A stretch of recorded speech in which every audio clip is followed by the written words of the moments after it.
Hello and welcome to My Life in Spain. My name's Mark and today we're trying another beer from the Czech Republic. It's a brand you've probably heard of, but you might not have heard of this type of beer. It's Staropramen Granat. Staropramen Granat. It's got an ABV of 4.8% and a plateau degree of 12. Yeah. Now I got this from the beershop.eu in Prague and they shipped it to me here. I'll tell you what it cost me. It cost me €1.80, so not expensive, not cheap, but it's a half-liter can, so that's pretty good. Here's what they say about it. An originally turned semi-dark lager with an amber color. No, it's weird. This an originally turned semi-dark lager in amber color with a wide spectrum of sparkling colors. The combination of unique malts emphasizes the older taste notes and helps for the bitterness to stand out between the malt sweetness and bitterness thanks to triple hopping. The full rounded body, typically of semi-dark lagers, has a surprisingly light, enticing drinkability with a beer finish. As I said, it's a 4.8 ABV, it's 12 degree plateau, which is what the Czechs use. They have 10, 11 and 12. What it refers to is the amount of malt that's in the beer, because the malt creates the sugar, and that's the gravity of the beer. 90% of beer is water, so it's not just the great Czech ingredients that make it good, it's the Czech water which is really soft. It doesn't mention what hops are used.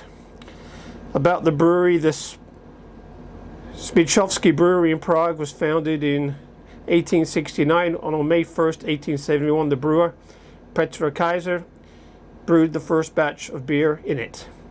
In the first year of production, the volume of production reached almost 10,000 hectolitres, which is more than the limit of current microbreweries. An important step in the promotion of the new enterprise was the opening of the Na Verandách restaurant in the fall of 1871. In 1880, the visit of the Emperor Francis Joseph I praised the Smích beer and signed the brewery's chronicle in the Czech. The brewery had one of the first bottling plants in Austria-Hungary, artificially cooling in cellars and spilkas at the end of the 19th century, and used steam in the brewhouse as early as the beginning of the 20th century. In 1884, the semi-dark beer Granat began to be brewed in the brewery. Staropramen registered its name as a trademark in 1913. The golden age of the brewery occurred in the interwar period. Thanks to modernization, it has become one of the elite of the three largest breweries currently. Staropramen exports beer all over Europe, and Orlano Bloom has become its ambassador. Together with Austria-Hungary, Staropramen now belongs to the multinational group Molson Coors. Together with Austria-Hungary, Staropramen now belongs to the multinational group. Okay, very good. So I guess I'm expecting a dark amber-colored lager here. Let's open it up and have a look. Okay.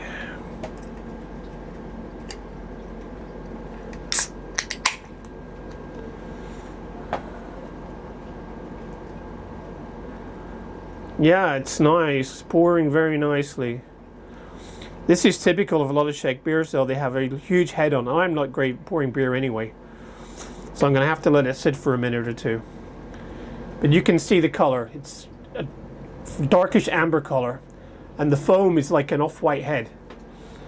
It's normal if you go in a bar in the Czech Republic, or in Slovakia for that matter. When you get a beer, they give it a first pour, they let it rest, then they pour again, and sometimes they pour 3 times. So not unusual. This is a lovely looking beer.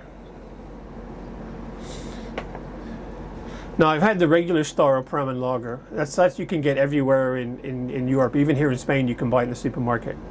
But this one I haven't seen anywhere. So I'm assuming this is one that's not really exported widely. Let's give it a sniff.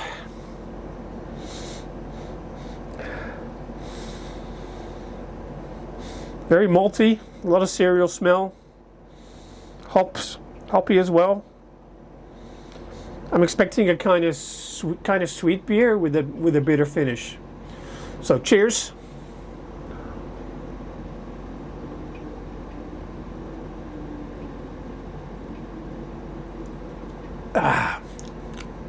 Velvety smooth. That's lovely. Not overcarbonated. Nice bitter finish. An all-round standout beer.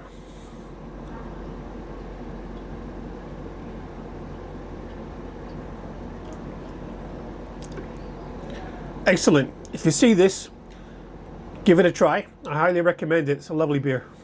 Thank you so much for watching, and I'll catch you again in the next video. Bye for now.